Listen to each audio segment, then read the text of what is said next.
Chapitre 5 Les colères de l'océan Indien. 2 jours après cette conversation, John Mangles, ayant fait son point à midi, annonça que le Duncan se trouvait par 113,37 de longitude. Les passagers consultèrent la carte du bord et virent non sans grande satisfaction que 5 degrés à peine les séparaient du cap Bernoulli. Entre ce cap et la pointe d'Entrecasteaux, la côte australienne décrit un arc que sous-tend le 37e parallèle. Si alors le Duncan fût remonté vers l'équateur, il aurait eu promptement connaissance du cap Chatham, qui lui restait à 120 milles dans le nord. Il naviguait alors dans cette partie de la mer des Indes abritée par le continent australien.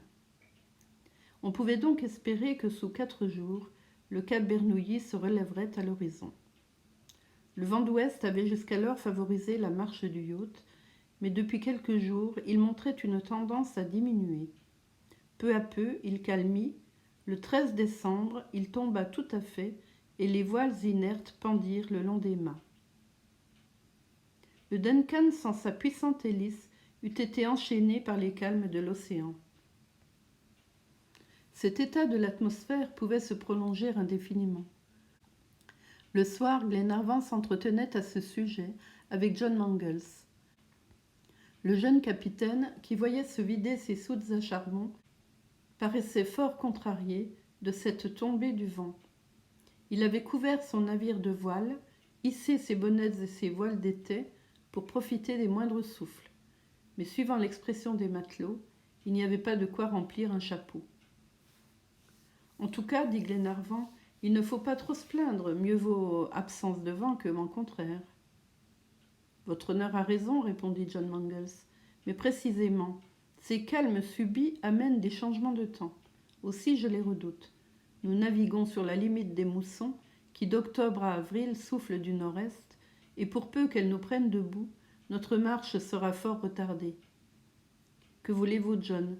Si cette contrariété arrivait, il faudrait bien s'y soumettre. Ce ne serait qu'un retard après tout. Sans doute, si la tempête ne s'en mêlait pas. Est-ce que vous craignez le mauvais temps? Dit Glenarvan en examinant le ciel, qui cependant, de l'horizon au zénith, apparaissait libre de nuages. Oui, répondit le capitaine, je le dis à votre honneur, mais je ne voudrais pas effrayer lady Glenarvan ni Miss Grant. Et vous agissez sagement. Qu'y a-t-il? Des menaces certaines de gros temps. Ne vous fiez pas à l'apparence du ciel, my lord. Rien n'est plus trompeur. Depuis 2 jours, le baromètre baisse d'une manière inquiétante. Il est en ce moment à 27 pouces. C'est un avertissement que je ne puis négliger. Or, je redoute particulièrement les colères de la mer australe, car je me suis déjà trouvé aux prises avec elle. Les vapeurs qui vont se condenser dans les immenses glaciers du pôle sud produisent un appel d'air d'une extrême violence. De là, une lutte des vents polaires et équatoriaux qui créent les cyclones, les tornades et ces formes multiples des tempêtes contre lesquelles un navire ne lutte pas sans désavantage. John, répondit Glenarvan, le Duncan est un bâtiment solide, son capitaine un habile marin. Que l'orage vienne, et nous saurons nous défendre. John Mangles, en exprimant ses craintes, obéissait à son instinct d'homme de mer. C'était un habile weatherwise, expression anglaise, qui s'applique aux observateurs du temps. La baisse persistante du baromètre lui fit prendre toutes les mesures de prudence à son bord. Il s'attendait à une tempête violente que l'état du ciel n'indiquait pas encore, mais son infaillible instrument ne pouvait le tromper. Les courants atmosphériques accourent des lieux où la colonne de mercure est haute vers ceux où elle s'abaisse. Plus ces lieux sont rapprochés, plus le niveau se rétablit rapidement dans les couches aériennes et plus la vitesse du vent est grande. John resta sur le pont pendant toute la nuit. Vers 11 heures, le ciel s'encrassa dans le sud. John fit monter tout son monde en haut et amener ses petites voiles. Il ne conserva que sa misaine, sa brigantine, son hunier et ses focs. À minuit, le vent fraîchit. Il ventait grand frais, c'est-à-dire que les molécules d'air étaient chassées avec une vitesse de 6 toises par seconde. Le craquement des mâts, le battement des manœuvres courantes, le bruit sec des voiles parfois prises en ralingue, le gémissement des cloisons intérieures apprirent aux passagers ce qu'ils ignoraient encore. Paganel, Glenarvan, le major, Robert apparurent sur le pont, les uns en curieux, les autres prêts à agir. Dans ce ciel qu'ils avaient laissé limpide et constellé, roulaient des nuages épais, séparés par des bandes tachetées comme une peau de léopard. L'ouragan demanda simplement Glenarvan à John Mangles. Pas encore, mais bientôt, répondit le capitaine. En ce moment, il donna l'ordre de prendre le bas-ris du hunier. Les matelots s'élancèrent dans les enfléchures du vent, et non sans peine, ils diminuèrent la surface de la voile en l'enroulant de ses garcettes sur la vergue à mener. John Mangles tenait à conserver le plus de toile possible afin d'appuyer le yacht et d'adoucir ses mouvements de roulis. Puis, ces précautions prises, il donna des ordres à Austin et au maître d'équipage pour parer à l'assaut de l'ouragan qui ne pouvait tarder à se déchaîner. Les saisines des embarcations et les amarres de la Drôme furent doublées. On renforça les palans de côté du canon, on roidit les haubans et galopants, les écoutilles furent condamnées. John, comme un officier sur le couronnement d'une brèche, ne quittait pas le bord du vent, et du haut de la dunette, il essayait d'arracher ses secrets à ce ciel orageux. En ce moment, le baromètre était tombé à 26 pouces, abaissement qui se produit rarement dans la colonne barométrique, et le storm glass indiquait la tempête. Il était 1h du matin. Lady Helena et Miss Grant, violemment secouées dans leur cabine, se hasardèrent à venir sur le pont. Le vent avait alors une vitesse de 14 toises par seconde. Il sifflait dans des manœuvres dormantes avec une extrême violence. Ses cordes de métal, pareilles à celles d'un instrument, résonnaient comme si quelque gigantesque archer eût provoqué leurs rapides oscillations. Les poulies se choquaient. Les manœuvres couraient avec un bruit aigu dans leurs gorges rugueuses. Les voiles détonnaient comme des pièces d'artillerie. Des vagues déjà monstrueuses accouraient à l'assaut du yacht, qui se jouait comme un alcyon sur leur crête écumante. Lorsque le capitaine John aperçut les passagères, il alla rapidement à elles et les pria de rentrer dans la dunette. Quelques paquets de mer embarquaient déjà, et le pont pouvait être balayé d'un instant à l'autre. Le fracas des éléments était si éclatant alors que Lady Helena entendait à peine le jeune capitaine. « Il n'y a aucun danger » put-elle cependant lui dire, pendant une légère accalmie. « Aucun, madame, » répondit John Mangles. « Mais vous ne pouvez rester sur le pont, ni vous, Miss Mary. » Lady Glenarvan et Miss Grant ne résistèrent pas à un ordre qui ressemblait à une prière, et elles rentrèrent sous la dunette, au moment où une vague déferlant au-dessus du tableau d'arrière fit tressaillir dans leur compartiment les vitres du capot. En ce moment, la violence du vent redoubla. Les mâts plièrent sous la pression des voiles, et le yacht sembla se soulever sur les flots. « Cargue la misaine » cria John Mangles. « Amène le hunier et les focs !» Les matelots se précipitèrent à leur poste de manœuvre. Les drisses furent larguées, les cargues pesées, les focs halaient bas avec un bruit qui dominait celui du ciel, et le Duncan, dont la cheminée vomissait des torrents d'une fumée noire, frappa inégalement la mer des branches, parfois émergées de son hélice. Glenarvan, le major, Paganel et Robert contemplaient avec une admiration mêlée d'effroi cette lutte du Duncan contre les flots. Ils se cramponnaient fortement au râtelier des bastingages, sans pouvoir échanger un seul mot, et regardaient les bandes de pétrels sataniques, ces funèbres oiseaux des tempêtes, qui se jouaient dans les vents déchaînés. En ce moment, un sifflement assourdissant se fit entendre au-dessus des bruits de l'ouragan. La vapeur fusa avec violence, non du tuyau d'échappement, mais des soupapes de la chaudière. Le sifflet d'alarme retentit avec une force inaccoutumée. Le yacht donna une bande effroyable, et Wilson, qui tenait la roue, fut renversé par un coup de barre inattendu. Le Duncan venait en travers à la lame et ne gouvernait plus. « Qu'y a-t-il » s'écria John Mangles en se précipitant sur la passerelle. « Le navire se couche » répondit Tom Austin. « Est-ce que nous sommes démontés de notre gouvernail ?»« À la machine, à la machine » cria la voix de l'ingénieur. John se précipita vers la machine et s'affala par l'échelle. Une nuée de vapeur remplissait la chambre. Les pistons étaient immobiles dans les cylindres. Les bielles n'imprimaient aucun mouvement à l'arbre de couche.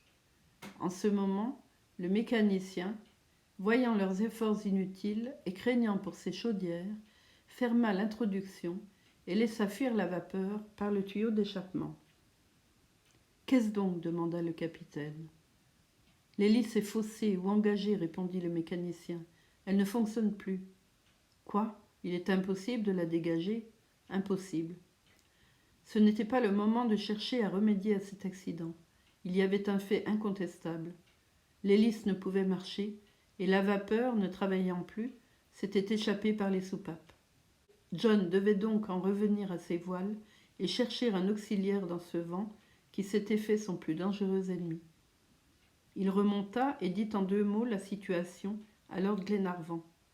Puis il le pressa de rentrer dans la dunette avec les autres passagers.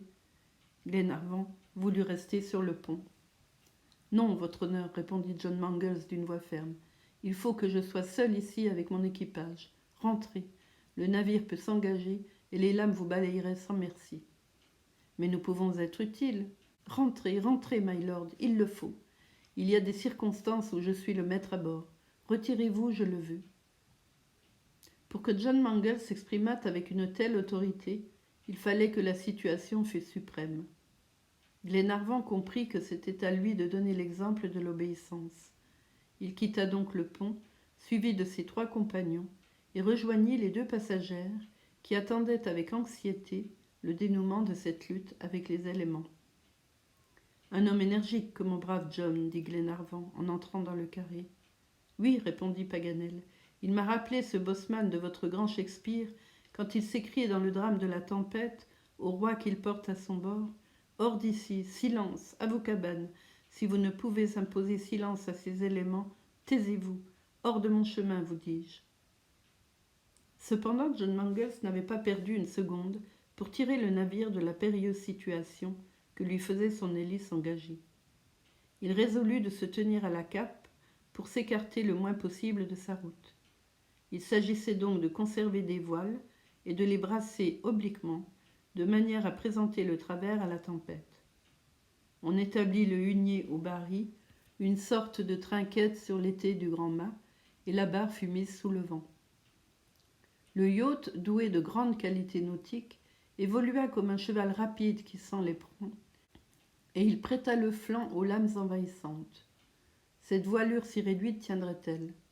Elle était faite de la meilleure toile de Dundee, mais quel tissu peut résister à de pareilles violences ?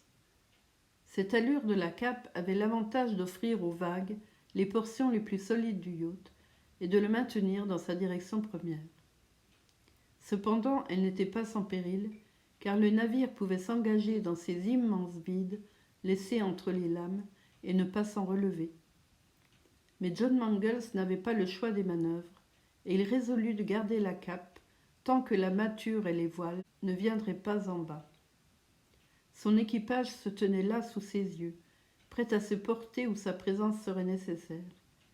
John, attaché au haubans, surveillait la mer courroucée. Le reste de la nuit se passa dans cette situation. On espérait que la tempête diminuerait au lever du jour. Vain espoir.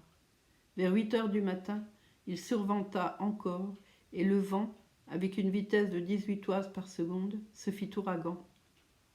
John ne dit rien, mais il trembla pour son navire et ceux qu'il portait. Le Duncan donnait une bande effroyable.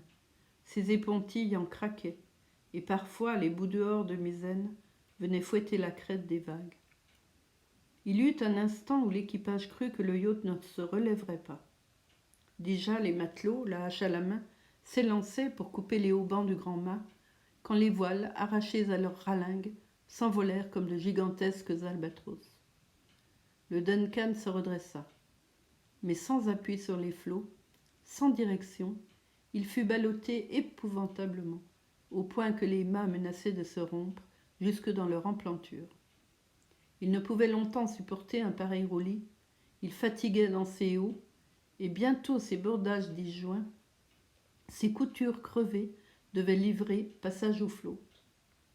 John Mangles n'avait plus qu'une ressource, établir un tourmentin et fuir devant le temps.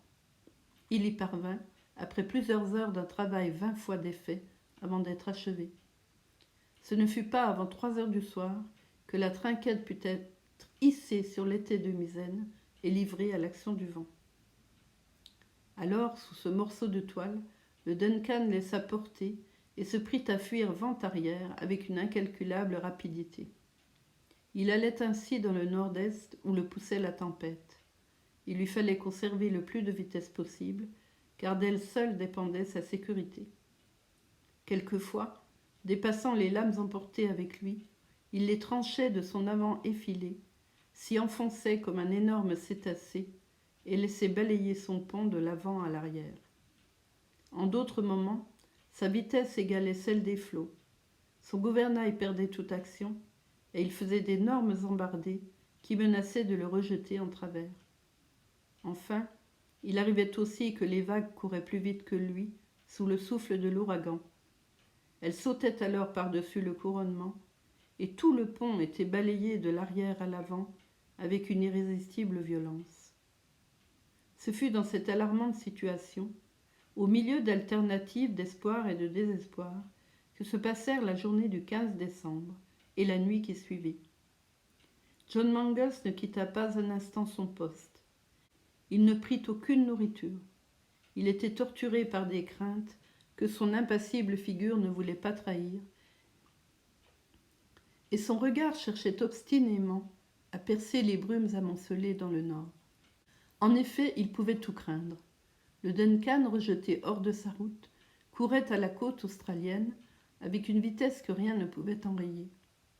John Mangles sentait aussi par instinct, non autrement, qu'un courant de foudre l'entraînait.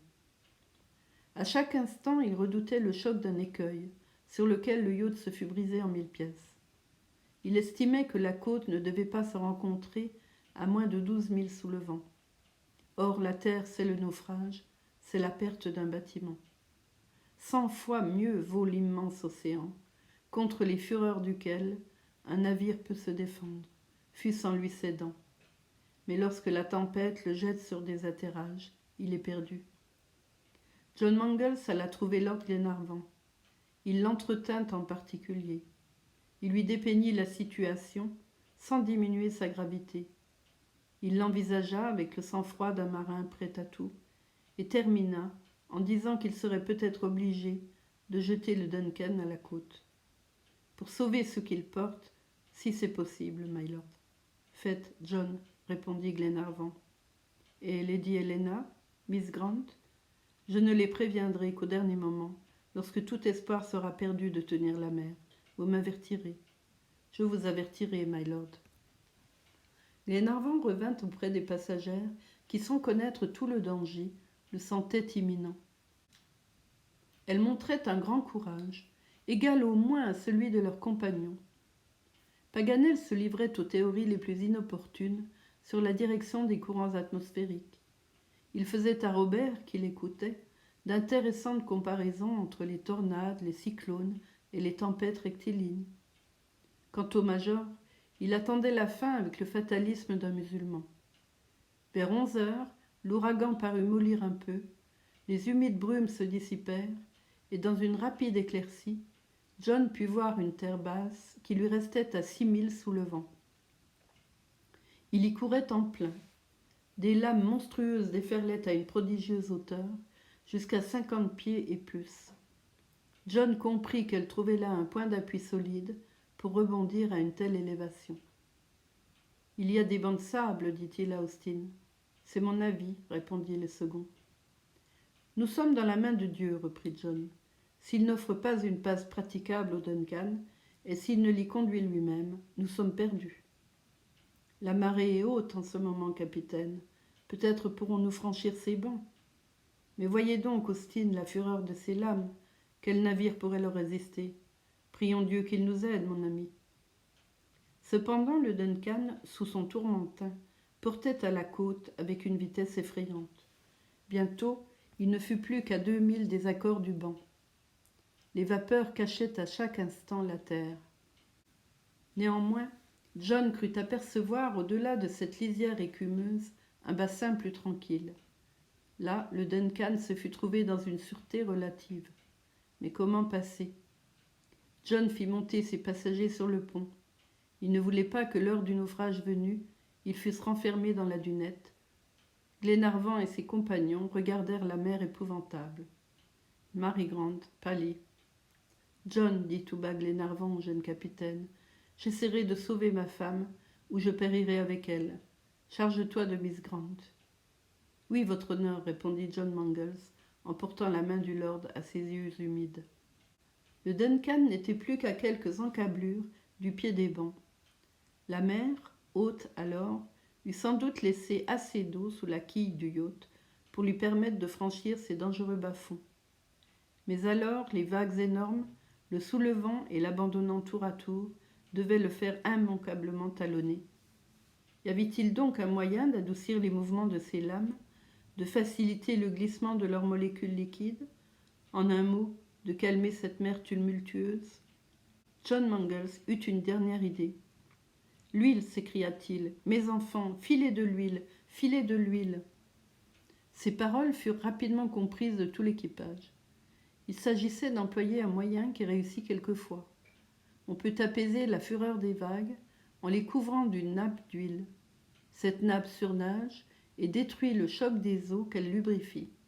L'effet en est immédiat, mais il passe vite. Quand un navire a franchi cette mer factice, elle redouble ses fureurs, et malheur à qui se hasarderait à sa suite. Les barils contenant la provision d'huile de phoque furent hissés sur le gaillard d'avant par l'équipage, dont le danger centuplait les forces. Là, ils furent défoncés à coups de hache et suspendus au-dessus des bastingages de tribord et de bâbord. « Tiens bon !» cria John Mangles, épiant le moment favorable. En 20 secondes, le yacht atteignit l'entrée de la passe barrée par un mascaret mugissant. C'était l'instant. « À Dieu va !» cria le jeune capitaine. Les barils furent chavirés et de leurs flancs s'échappèrent des flots d'huile.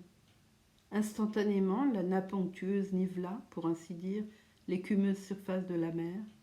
Le Duncan vola sur les eaux calmées et se trouva bientôt dans un bassin paisible, au-delà des redoutables bancs.